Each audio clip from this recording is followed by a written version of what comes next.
ijwi ry'Ubwisilamu risamiranira mu Burundi. Alhamdulillahi alladhi khalaqa khalqahu atwara wa sarrafahum kayfama sha'a izzatan wa iqtidara arada mal ibadu fa'ilu walau wasamahum lama khalafu walau sha'a yuti'uhu jami'an la ata'u.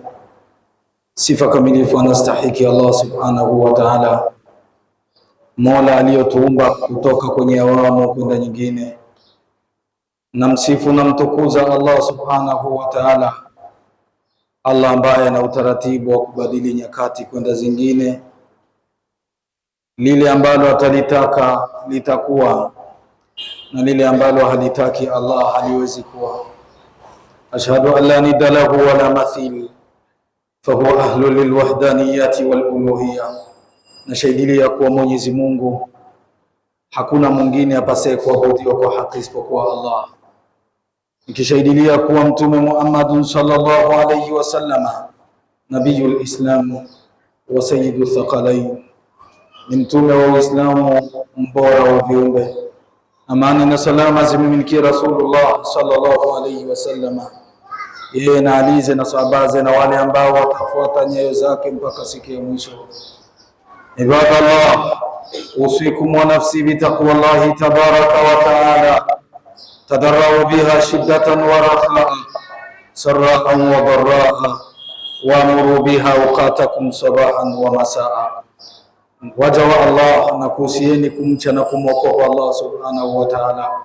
Mwogopeni Allah mkiwa katika hali nzuri, mwogopeni Allah wakati wa matatizo. Kumwogopa Allah ndiyo usia aliyotuwekea katika kitabu chake. A'udhu billahi minash shaitani rrajim.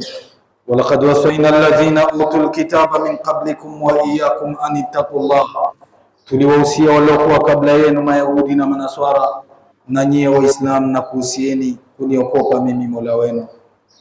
Ibadallah, ndugu zangu Waislamu, waja wa Allah, laqad iqtarana shahru Ramadan bihadathaini adhimaini mubarakain huma yawmu badrin yawmul furqan wa yawmu fathu makkah yawmul shan. Waislamu tukufu, mwezi wa Ramadhani ulifungamana na matokeo mawili makubwa makubwa. Tokeo la kwanza ilikuwa ni yawmu badrin yawmul furqan, siku ya Badri ambayo ilikuwa ni tarehe 17 za mwezi mtukufu wa Ramadhani. Mtume Muhammad sallallahu alayhi wasallam aliweka nawatal ula li dawlati alislam, mbegu ya kwanza ya dola ya Kiislamu. Kisha tokeo la pili ilikuwa ni tokeo la kufungua mji wa Mwenyezi Mungu, Makkatul Mukarrama, mji ambao Mwenyezi Mungu subhanahu wa ta'ala aliupenda kuliko miji yote, akautukuza kuliko nchi zote. Mwenyezi Mungu subhanahu wa ta'ala amenena katika kitabu chake, la uqsimu bihadha albalad wa anta hillun bihadha albalad wa walidin wa ma walad laqad khalaqna al-insana fi kabad. Na kwa pia ni kweli huyu mji ni mji bora. Wa anta hillun bihadha albalad, wewe sio refugee katika huyu mji. Hapa Mwenyezi Mungu kana yusalli Rasulullah sallallahu alayhi wasallam, alikuwa akimliwaza mtume wake Muhammad sallallahu alayhi wasallam lama akhrajahu qaumu, wakati watu wake wanamkimbiza kutoka Maka, anakimbilia Madina. Pindi walivyotaka kumuua, Mwenyezi Mungu subhanahu wa ta'ala akamwona mtume analia baada ya kuwa yuko kwenye milima ya Maka, anauacha mji wa Maka. Alilia mtume akisema, ya Maka, inni la a'lamu annaki afdalul biqa'i fil alam, mimi najua kuwa wewe ndio nafasi bora duniani. Walau ma akhrajuni lama kharajtu, wasingenitoa nisingetoka. Mtume akalia, Mwenyezi Mungu akaja kumliwaza mtume akisema, la uqsimu bihadha albalad, ni kweli ni mji bora kuliko miji yote ulimwengu. Wa anta hillum bihadha albalad, na wewe sio refugee katika huyu mji, utarudi. Wa walidin wa ma walad, nilimteza nguvu Adamu na wanaye, na wewe utakuteza nguvu. Laqad khalaqna al-insana fi kabad, matatizo ni sehemu ya maisha ya binadamu. Ibadallah, ndugu zangu waumini, Mtume Muhammad sallallahu alayhi wasallam tarehe 20 za mwezi mtukufu wa Ramadhani aliondoka Madina. Qadima al-Madinata Rasulullah sallallahu alayhi wasallam, aliondoka Madina na kwenda Maka, anataka kufungua mji wa Maka. Wa min huna, na hapa kuna durusu muaibar, kuna darsa na mawaidha makubwa ndani ya tukio la Fathu Makkah.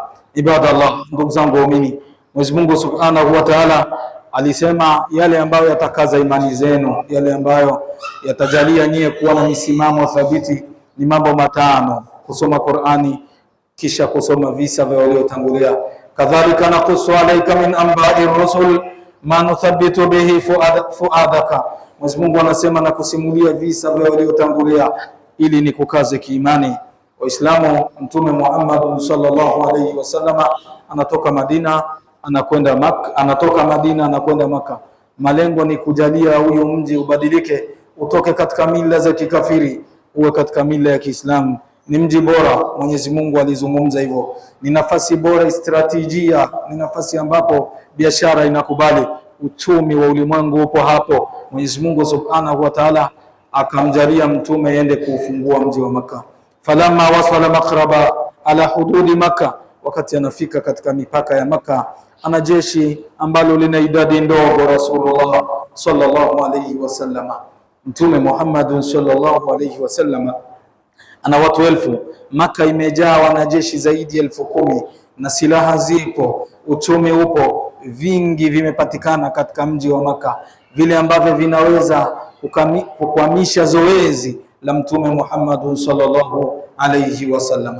Alipofika karibu na mji wa Maka, alipiga kambi Rasulullah sallallahu alayhi wasallam, wa kana azizan wa ma kana dhalilan qat. Mtume Muhammad sallallahu alayhi wasallam anajifikiria jinsi ataingia mji huyu wa Maka. Ni mji ambao watu wake ni wakorofi kweli, ni mji ambao watu wake hawaitaki haki anadhaka. Kwa hiyo muda Mtume Muhammad sallallahu alaihi wasallam ni mwanasiasa mkubwa, mume bora, baba bora, mwalimu bora, kiongozi bora. Wa idha qadaita falartiyabaka annama jaa alkhusuma min as-samai qada'u wa idha banaita fa khayru zawjin ishratan wa idha ibtanaita fadunaka al-aba'u ansafta ahla al-faqr min ahli al-ghina falkullu fi dini al-ilahi sawa'u. Akikata kesi yeye ndiyo jaji bora, akioa yeye ndiyo mume bora, akizaa yeye ndiyo baba bora. Ni mwanasiasa ambaye alibobea katika siasa. Mtume Muhammad sallallahu alaihi wasallam akajua na kuhisi ya kuwa Abu Sufyani ambaye ni kamanda wa jeshi la makafiri atalazimika kutaka kujua idadi ya jeshi la Mtume Muhammad sallallahu alaihi wasallam. Hivyo Mtume Muhammad sallallahu alaihi wasallam aliliamrisha jeshi lake liyatasallalu liwadha, waweze kupenya waingie Maka, watu 30-40 waingie Maka. Atakapokuja Abu Sufyani ambaye ni amiri jeshi wa jeshi la makafiri, hapo waweze kumchukua, wamuingize au wamchukue, wamlete mbele ya uso wa Mtume Muhammad sallallahu alaihi wasallam. Hivyo Abasi alichukua kikosi kina watu 200 akaingia Maka. Hawakujua kuwa ameingia Maka. Mtume Muhammad sallallahu alaihi wasallam amara baqiyatan min aljaysh, akaamrisha jeshi lililobaki mtakonga moto, kila mtu awe na kijinga cha moto katika mkono wake. Watakapoona watu wa Maka idadi ya watu 1000 kila mmoja na kijinga cha moto, watajua idadi yetu ni kubwa. Abu Sufyani atashawishika na kutaka kuingia, ajue idadi yetu ni ipi kweli, ndio ile ambayo anaiona katika huyu moto ambao tumeukonga usiku. Abu Sufyani alivyoona moto umekongwa, akalazimika kutoka Maka, anakwenda kujua idadi. Mtume Muhammad sallallahu alaihi wasallam aliliamrisha jeshi lake. Hapa Abu Sufyani tamma alaihi alqabdu, amekamatwa Abu Sufyani. Mtume akawaambia, mtakapomkamata Abu Sufyani mwekeni kiti, nasibu lahu kursiyan, mwekeni kiti akae na mimi. Laisa alkhabaru kalmuayana, za kuambiwa ni tofauti na za kusikia. Alione jeshi langu, lakini hapa kuna kitu na kuombeni, waja wa Allah, na kuombeni mtapiga gwarida ambalo si la kawaida. Unatoka hapa kwenye kaburimbo, labda kwa mfano huyo unakwenda Dorsale, unakwenda hii ya kwenda Mvile, unarudi unapanda Kuhopo. Hivyo ndivyo mtafanya, mtakuwa watu 20, katiba min aljaishi, watu 20 wakienda hao, kisha wanakuja wengine. Msithubutu kusitisha zoezi hilo mpaka ni kuashirikieni. Mtume Muhammad sallallahu alaihi wasallam ikawa amefanya hivyo, watu wakamkamata Abu Sufyani, wamemweka katika nafasi yake ambayo waliamrishwa na Mtume Muhammadun sallallahu alayhi wasallama. Amewekwa hapo, kisha imepigwa gwarida. Wakifika mbele ya uso wa Mtume wanatoa takbira, Allahu akbar, Allahu akbar, Mwenyezi Mungu ni mkubwa, Mwenyezi Mungu ni mkubwa. Nyuso zao zimekasirika, wakipiga saluti kwake Mtume Muhammadun sallallahu alayhi wasallama. 20 imepita na nyingine imepita na nyingine tena imepita na nyingine imepita, hivyo wanakwenda, ile 20 iliyotangulia inarudi tena mbele ya uso wa Mtume Muhammadun sallallahu alayhi wasallama. Saa 5 zimekatiza, saa 6 imeondoka, saa 7 hivyo pia imeondoka, saa 8 gwarida linaendelea, jeshi la Mtume Muhammadun sallallahu alayhi wasallama. Abu Sufyani anakaa na utaratibu na lengo lake kuu la kuhesabu jeshi lake Mtume Muhammadun sallallahu alayhi wasallama. 20, 40, 120, hivyo anakwenda, usiku unakatiza, bado yuko katika mahesabu. Akhadha ghafwatan minan naumi, mchoko mpaka usingizi unamchukua Abu Sufyani. Yeye tu kwa lengo lake ni kuhesabu idadi la jeshi la Mtume Muhammadun sallallahu alayhi wasallam. Amechoka Abu Sufyani kama binadamu, masaa 3 anahesabu jeshi, wamefika 10,000, 20,000 kwa idadi yake yeye, akawa ameshindwa kabisa kuhesabu. Saa 9 ya usiku Mtume anaashiria, acheni gwarida, nendeni nyumbani, nendeni mkakae. Abu Sufyani anaambiwa na Mtume, nenda ukawaambie watu wa Maka, waambie ya kuwa mie naingia Maka, man dakhala daraka fahuwa amin, atakayeingia nyumba yako na kukimbilia katika nyumba yako, sina mpango naye kabisa, huyo atakuwa katika amani. Atakayejifungia katika nyumba yake, yeye ana amani. Ambaye atakimbilia msikitini, pia na yeye ana amani. Kwa hiyo kawaambie kile ambacho ulichokiona, za kuambiwa ni tofauti na za kusikia. Mtume Muhammad sallallahu alaihi wasallam akamwacha Abu Sufyan. Abu Sufyan ilipofika Maka akawatangazia watu wa Maka, watu wa Maka, mnajua mimi ndio raisul arkan, mimi ndio chef d'etat major, mimi ndio naliongoza jeshi, lakini nakuhakikishieni kile nilichokiona ni tofauti na kile ambacho mnajifikiria. Amekuja na jeshi la qibala lahum biha, hawana kushindwa. Hilo jeshi lina idadi kubwa, jeshi na jarrana, jeshi ambalo wakanza wake atakuwa yuko hapa Maka, wa mwisho atakuwa katika mipaka ya Shumaisi. Acheni vita, mimi naingia katika nyumba yangu. Atakayeingia, atakayekuwa na mimi, basi ana amani na Muhammadi, hatakuwa na mpango naye. Atakayejifungia katika nyumba yake ana amani. Atakayeingia msikitini, Masjidul Haram, Baitullahil Atiq, naye pia atakuwa na amani. Wale ambao watathubutu kukaidhika, atawasambaratisha Muhammad ibn Abdullah. Mtume Muhammad sallallahu alaihi wasallam, siasa yake kubwa iliyopindukia, alivyoingia alfajiri Maka akakuta watu wote hawapo, hakuna mtu hata mmoja. Maka anaifungua kwa siasa yake Rasulullah sallallahu alaihi wasallam. Ilikuwa tarehe 20 hiyo ndiyo siasa ya Mtume Muhammad sallallahu alaihi wasallam. Ibadallah, ndugu zangu waumini, wakati kana yaumu amsi, siku tu kabla ya miaka 2 ya Mtume Muhammad sallallahu alaihi wasallam, Maka ilikuwa ni dola ya kikafiri. Maka ilikuwa inahukumiwa na nguvu na fimbo na upanga na silaha nzito nzito. Ilikuwa ni Maka ambayo ushirikina ndio umetanda katika huyo mji. Waislamu, Mtume Muhammad sallallahu alaihi wasallam kabla ya miaka 2 hamma an yatamira fi masjidil haram, alitaka kufanya umra katika nyumba ya Mwenyezi Mungu tukufu. Rasulullah sallallahu alaihi wasallam kabla ya miaka 2 kufungua Maka, alivyotaka kufanya umra walimziwia manatu Quraish. Makuraishi walimziwia Mtume Muhammad sallallahu alaihi wasallam, wanamziwia asifanye umra. Mtume akawa amewakinaisha, wakampa nafasi ya kuingia akafanya umra. Ni ibada kubwa ambayo Mtume Muhammad sallallahu alaihi wasallam aliwaambia Waislamu wote duniani, yoyote atafanya umra mwezi mtukufu wa Ramadhani, fakaannama hajjatan ma'i, ni kama amehiji na mimi, ni kama amefanya hija na mimi. Alisema hivyo Mtume Muhammad sallallahu alaihi wasallam. Waislamu watukufu, al-umratu fi ramadhana murakhabun fiha shar'a, umra mwezi mtukufu wa Ramadhani, sheria iliyopendekezea Waislamu wafanye hivyo. Waislamu, Mtume Muhammad sallallahu alaihi wasallam aliingia ndani ya ile nyumba. Alipofika akafanya tawafu haula alkaabati almusharrafa ramza alkhuludi wa kaabati alislami kam min wara laki jalali asami. Waislamu alipomaliza kufanya tawafu haula alkaabati, pembezoni mwa alkaaba, hamma yadkhul alkaaba, akataka kuingia katika alkaaba. Alipotaka kuingia ndani ya alkaaba, akauliza ufunguo uko na nani? Wakamwambia ufunguo uko na mtu anaitwa Uthman ibn Abi Talha. Akamtafuta Uthman ibn Abi Talha, akamwomba ufunguo. Uthmani akagoma kutoa ufunguo. Mtume Muhammad sallallahu alayhi wasallam akhadha yuqni'uhu, akaanza kumkinaisha na ufasaha aliopewa na Allah subhanahu wa ta'ala. Anamkinaisha Uthman ibn Abi Talha, nipe ufunguo niingie katika nyumba ya Mwenyezi Mungu, niingie ndani ya Al-Kaaba. Uthmani amegoma kutoa ufunguo. Mtume akatumia shatta asalib, alitumia uslubu tofauti, lakini Uthman ibn Abi Talha aligoma kumpa ufunguo. Mtume Muhammad sallallahu alayhi wasallama akakaa na mtazama Uthman, akamwambia Uthman, kaifa bika idha kana miftahu biyadi adahu fi yadi man asha. Uthman, unasemaje hiyo siku hiyo ufunguo utakuwa katika mikono yangu niwe nampa naye mtaka? Uthman ibn Abi Talha akamwambia, laqad dhallat Quraysh yawma idhin wa hanat, hiyo siku makuraishi watakuwa ni wanyonge, watakuwa ni madhalili.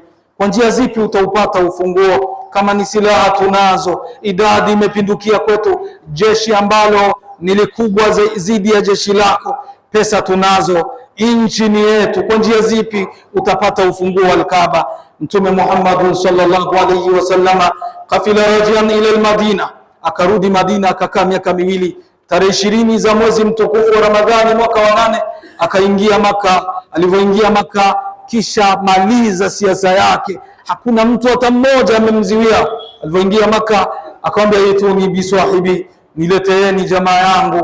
Waislamu, siku ya kesho unailinda leo, siku ya kesho unaiandaa leo, siku ya kesho unajitahidi kuiboresha leo yako hii, maana kesho yako haiwezi ikaanza kesho, itaanza leo. Hivyo ndivyo ilivyo na utaratibu wa ulimwengu na sunna kaunia.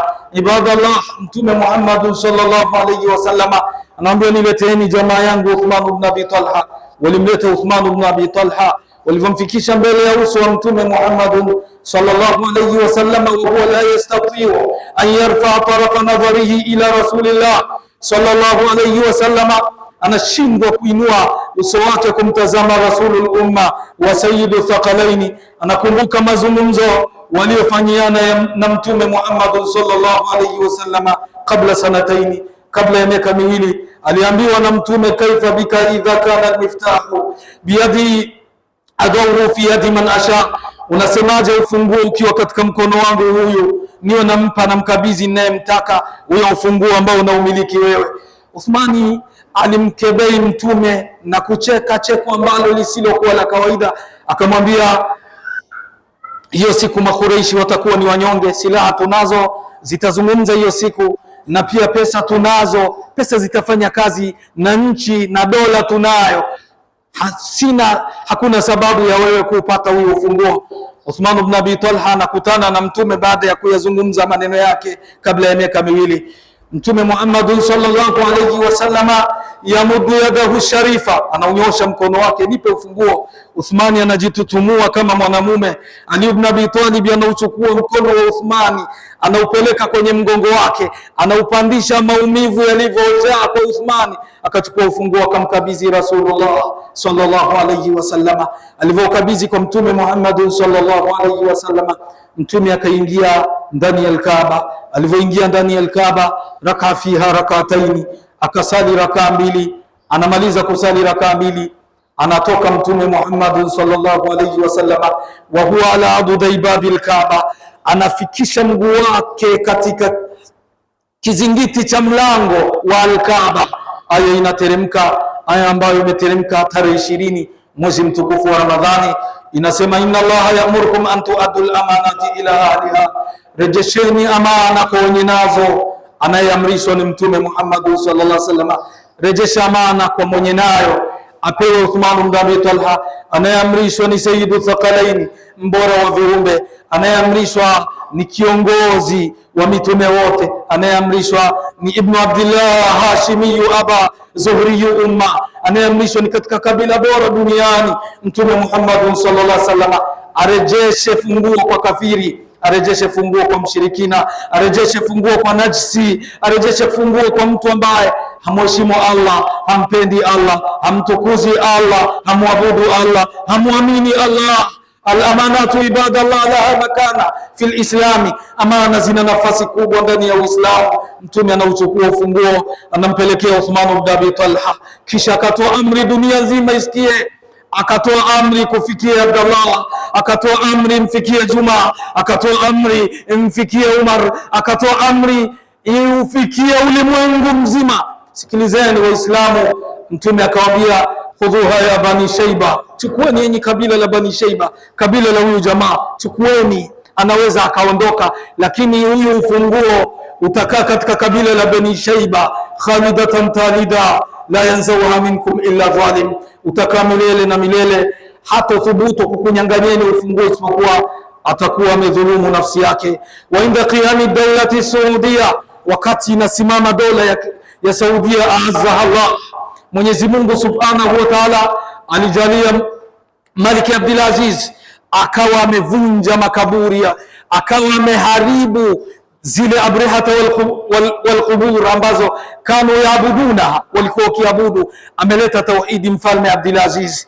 huku akakumbuka ufungua al-Kaaba huko katika kabila la Bani Shaiba, akaondoka na kwenda kuuchukua. Alivyouchukua kwa nguvu, Muhammad ibn Abdul Wahhab ambaye ni msomi mkubwa, al-Allama Imam al-Mujaddid, akamwambia mfalme Abdul Aziz, akamwambia Mtume alikataza, alisema khudhuha ya Bani Shaiba, chukueni ufunguo enyi kabila la Bani Shaiba, khalidatan talida, utakaa milele na milele kwenu, la yanzauha minkum illa zalim, hakuna yeyote atathubutu kukunyanganyeni ufunguo isipokuwa atakuwa amedhulumu nafsi yake. Mfalme ibn Abdul Aziz akarejesha ufunguo kwao, wa huwa ila liyawm, mpaka siku ya leo ufunguo uko katika kabila la Bani Shaiba, misdaqan liqauli nabii sallallahu alayhi wasallam, khalidatan talida la yanzauha minkum illa zalim. Ibadallah, inna Allaha ya'murukum an tu'addu al-amanati ila ahliha.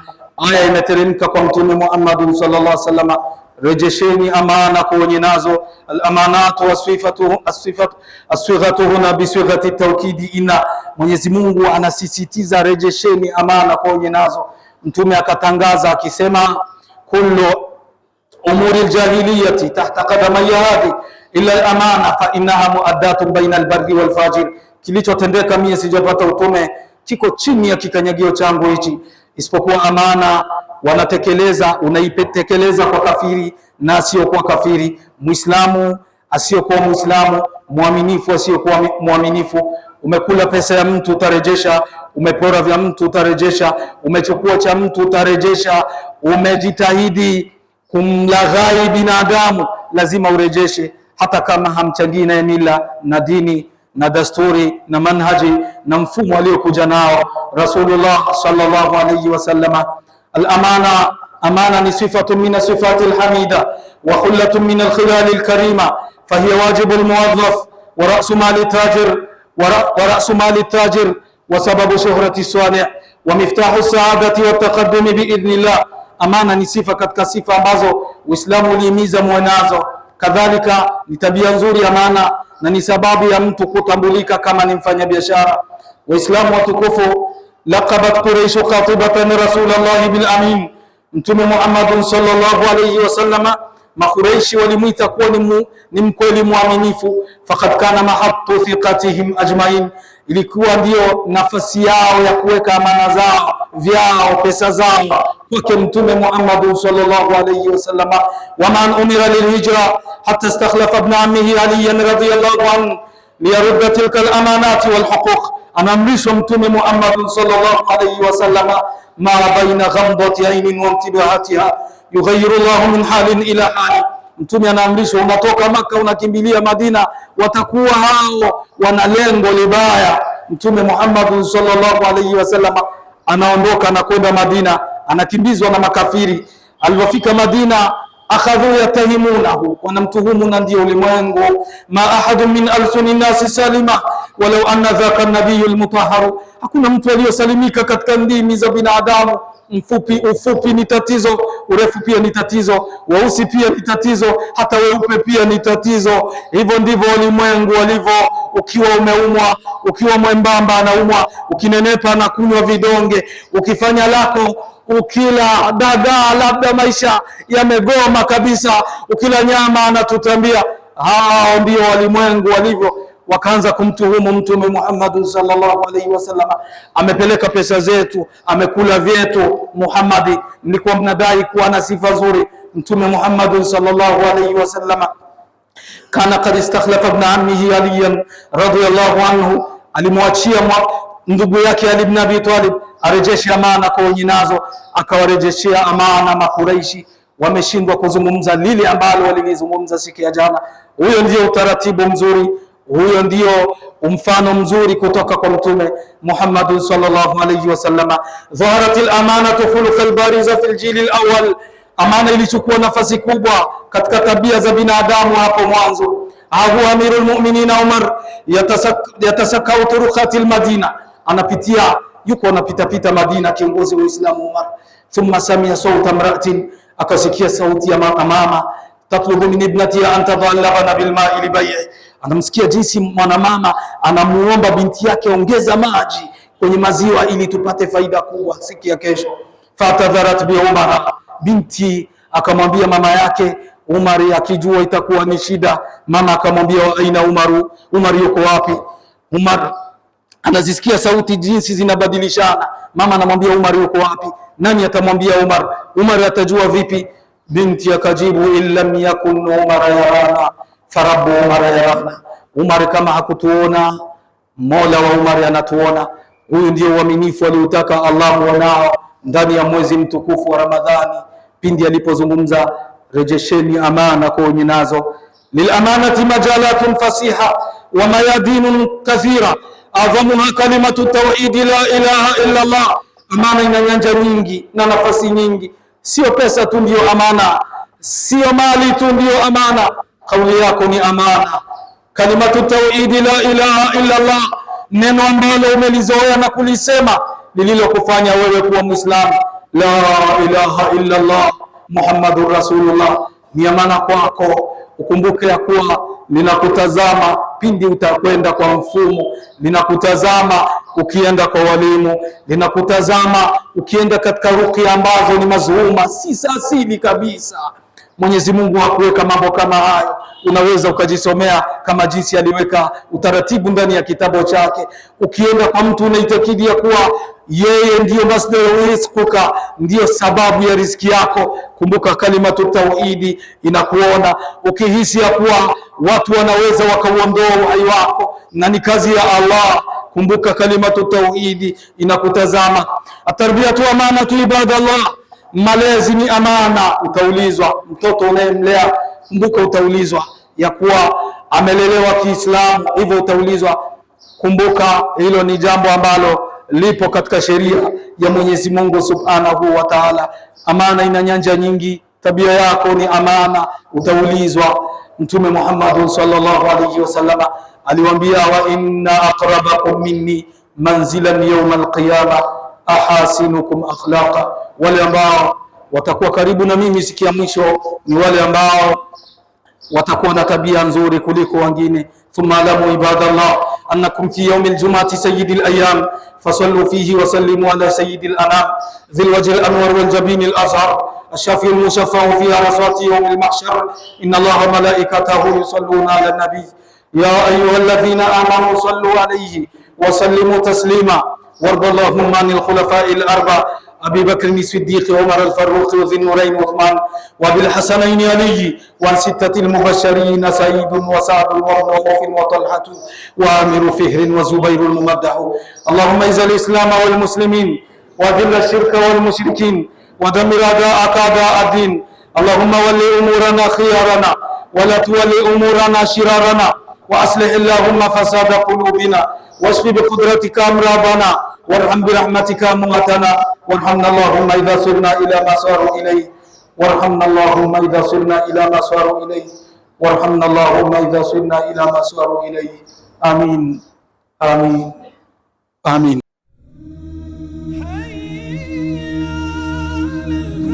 Nur, ijwi ry'Ubwisilamu risamiranira mu Burundi.